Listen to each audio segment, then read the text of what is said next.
Welcome to my channel. કેમ છો બધા? મજામાં? આજે હું મારા ચેનલમાં એક ઓઇલ વિશે માહિતી આપવાનો છું, હાઇડ્રોલિક ઓઇલ. કારણ કે કેમ આપું છું, કાલે હું જ્યારે શોપમાં એ ઓઇલ લેવા ગયો ત્યારે મારા જોડે મારો કારીગર હતો. એ પૂછતો હતો કે મિલાપભાઈ, આ 68 ગ્રેડ વાળું જ કેમ તમે ઓઇલ લીધું? એટલે ચલો, મારા જોડે નોલેજ હતું તો મેં એને સમજાયો. હવે એને મેં લાગ્યું કે લાવો હું વિડીયો બનાવું. તો ગાઈઝ, બન્યા રહો. હું તમને હાઇડ્રોલિક ઓઇલ વિશે માહિતી આપું છું. વિડીયો સારો લાગે તો લાઈક, શેર, સબસ્ક્રાઇબ કરજો. જો ગાઈઝ, આજે આપણે હાઇડ્રોલિક ઓઇલ વિશે જાણીશું. એટલે કે હાઇડ્રોલિક ઓઇલ આપણે સિલિન્ડર હોય છે, કોઈ બી હાઇડ્રોલિક વસ્તુ હોય છે, એમાં જે ઓઇલ હોય છે એ અલગ અલગ ગ્રેડના હોય છે. એમાં 32 ગ્રેડ, 46 ગ્રેડ, 68 ગ્રેડ અને 100 ગ્રેડ લખેલું હોય છે. આ શું હોય છે? આ શું દર્શાવે છે?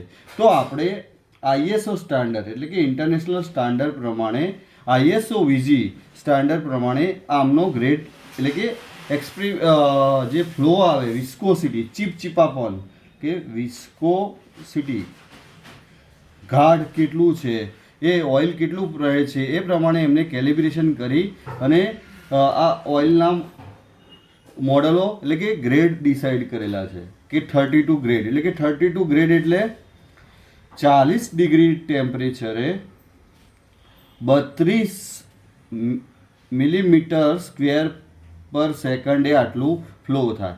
એ રીતે 46 મીન્સ 40 ડિગ્રી ટેમ્પરેચરે એ 46 મિલીમીટર પર સેકન્ડે એ ઓઇલ એટલું વહેશે. 68 મીન્સ 40 ડિગ્રી ટેમ્પરેચરે એ 68 મિલીમીટર પર સેકન્ડ પર એ ફ્લો થશે.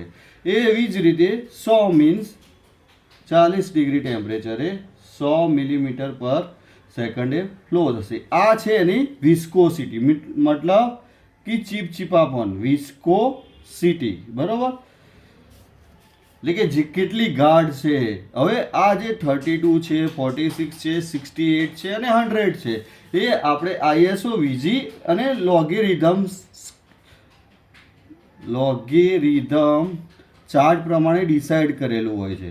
એ જે 46 છે ને એ 50% હાયર દેન 30, એ રીતે 32 68 છે ને એ 50% હાયર દેન 46, એ રીતે 100 છે ને એ 50% હાયર દેન 68. હવે જનરલી આપણો આ જે ગ્રેડ છે ને એ કેવી રીતે યુઝ થાય છે કે વેધર પ્રમાણે, કે જ્યાં જે વિસ્તારમાં એટલે કે જે એરિયામાં વધારે પડતી ઠંડી હોય તો ત્યાં એકદમ વિસ્કોસિટી વધારે હોય એવું હાઇડ્રોલિક ઓઇલ યુઝ થાય છે. આપણા હુંફાળા, આપણો જે પ્રદેશ છે ને એમાં ગરમી બી એટલી નથી પડતી અને ઠંડી બી નથી પડતી, એટલે જનરલી 68 ગ્રેડ વધુ યુઝ થાય છે આપણા પ્રદેશોમાં. અને જ્યાં વધારે પડતી ગરમી પડતી હોય ત્યાં ગાઢ ઓઇલ વાપરવામાં આવે છે.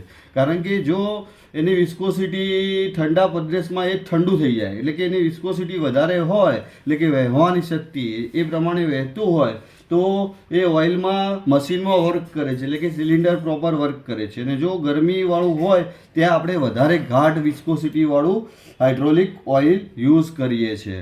એટલે કે આ સ્ટાન્ડર્ડાઇઝ ગ્રેડ છે 32, 46, 68, 100. આ બધા હાઇડ્રોલિક ઓઇલના ગ્રેડ હોય છે. અને બજારમાં તમે જોતા હશો કે ડબ્બા પર 68 લખેલું હોય છે, 32 લખેલું હોય છે, 46 લખેલું હોય છે ને 100. જનરલી દુકાનમાં આપણે હાઇડ્રોલિક ઓઇલ લેવા જઈએ તો 68 ગ્રેડ જ દેખાતો હોય છે, કારણ કે આપણા પ્રદેશમાં આ ઓઇલ વધુ ચાલે છે. વિડીયો સારો લાગે તો માહિતી આપી. જો વિડીયો હું બીજો નેક્સ્ટ વિડીયોમાં ગિયર ઓઇલ વિશે માહિતી આપીશ. જો વિડીયો આવો અવનવો વિડીયો હું બનાવતો રહીશ.